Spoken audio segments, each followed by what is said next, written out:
ಏನ್ ಮಾಡತ್ತೀರ್ಲಿ? ಲಿಸ್ಟ್ ಬಿಟ್ರಿ ನೋಡ್ರಿ, ಲಿಸ್ಟ್ ಬಿಟ್ರಿ. ಹಾಯ್, ಹೇಗಿದ್ದೀರಾ? ಈಗ ಒಂದು AI ಆಧಾರಿತ ಕಥೆಯನ್ನು ನೋಡೋಣ ಬನ್ನಿ. ಇವನು ಅಭಿಷೇಕ್.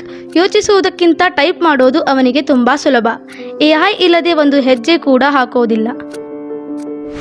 ಇವನ ಹೆಸರು ಸಾಗರ್. ಊರಿನಿಂದ ಬಂದ ಕನಸುಗಾರ. ಪುಸ್ತಕವೇ ಅವನ ಗೆಳೆಯ, ಪರಿಶ್ರಮವೇ ಅವನ ಶಕ್ತಿ.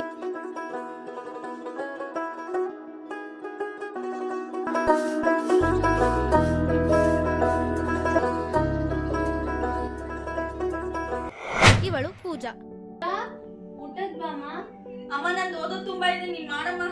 Class topper. ಶಿಸ್ತು ಮತ್ತು ಪರಿಶ್ರಮ ಅವಳ ಗುರುತು. ಅವಳಿಗೆ AI ಒಂದು ಸಾಧನ ಮಾತ್ರ, ಆದರೆ ಅವಳ ಮೆದುಳು ಅವಳ ನಿಜವಾದ ಶಕ್ತಿ. Everyone, maintain silence. So you all know that your placements are near. For that purpose, make presentation PPT, and whom I will call, he or she should come and present here. And there is no usage of any AI and ChatGPT tools. ನಿನ್ನೆ ನಿಮಗೆಲ್ಲ task ಕೊಟ್ಟಿದ್ದೆ, so be ready with that. Abhishek, you come and present your PPT.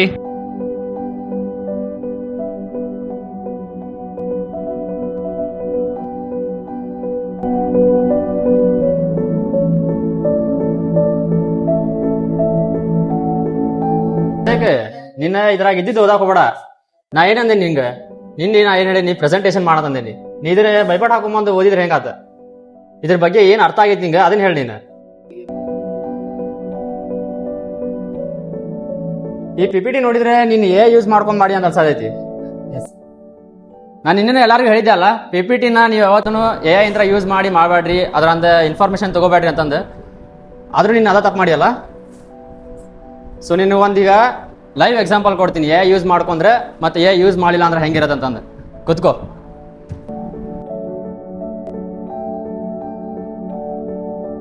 Sagar, ನೀ ಬಾರೋ.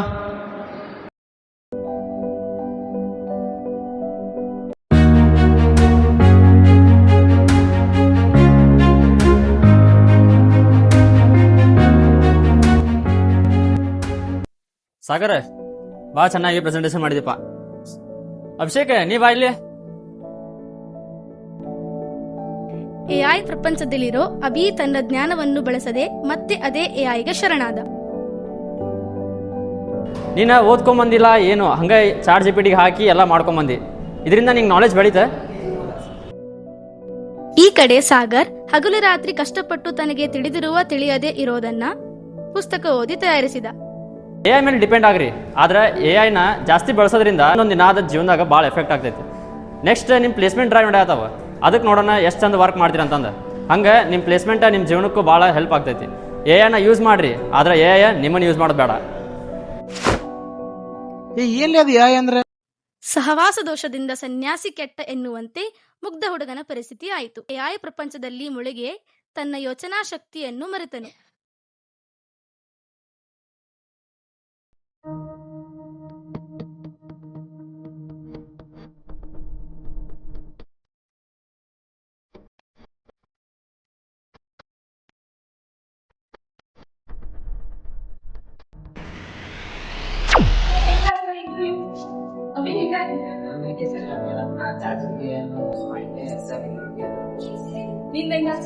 ಚಲೋ ಆಗಿಲ್ಲ, ಆಮೇಲೆ ಮಾಡ್ತೀವಿ. ನಾನು ಹಿಂಗ ಅವಾಗ ಹೇಳಿದೆ AI ಯೂಸ್ ಮಾಡ್ಬೇಡ ಅಂತಂದ. ಸ್ವಂತ ಬುದ್ಧಿಲಿ ಎಷ್ಟ್ ಚಂದ ಓದ್ತಿದ್ದೀನಿ. ಹೇಳಿದ್ದೀನಿ ನಂದು ಚಲೋ ಆಗ್ತದೆ. ಎಕ್ಸ್ಪೆಕ್ಟ್ ಏನ್ ಮಾಡಿದ್ದೆ ಅದೆಲ್ಲ ಹೇಳಿದೆ, ಆಗ್ಬೋದು ಅನ್ಸುತ್ತೆ. ಇರ್ಲಿ ಬಿಡ, ರಿಸಲ್ಟ್ ದಿನ ನೋಡೋಣ. ಆದ್ರೂ ಆಗ್ಬೋದು. ಬಾಯ್.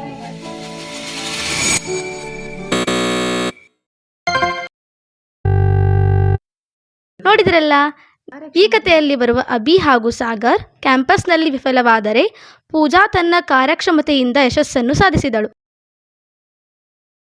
ನೀವು ಕೂಡ ಇಂದಿನ ಆಧುನಿಕ ಜಗತ್ತಿನಲ್ಲಿ ಬಳಕೆಯಲ್ಲಿರುವ ಯಂತ್ರಗಳೊಂದಿಗೆ ಯಂತ್ರಮಾನವರಾಗದೆ ವಿಚಾರವಂತರಾಗಿ. ಹಾಗಾದರೆ ನೀವು ನಮ್ಮ ಹುಡುಗನ ಕತೆ ಕೇಳಿನೂ ಇನ್ನೂ ChatGPT AI ಮೇಲೆ ಕಂಪ್ಲೀಟ್ ಡಿಪೆಂಡ್ ಆಗ್ತೀರಾ? ಅತಿಯಾದರೆ ಅಮೃತವು ವಿಷ ಎಂಬ ಗಾದೆ ಮಾತಿನಂತೆ ನಮ್ಮ ಅಗತ್ಯಕ್ಕೆ ಬೇಕಾದಷ್ಟನ್ನು ಮಾತ್ರ ನಾವು AI, ಗೂಗಲ್ ಮುಂತಾದ ಡಿಜಿಟಲ್ ಜಗತ್ತನ್ನು ಉಪಯೋಗಿಸಬೇಕು.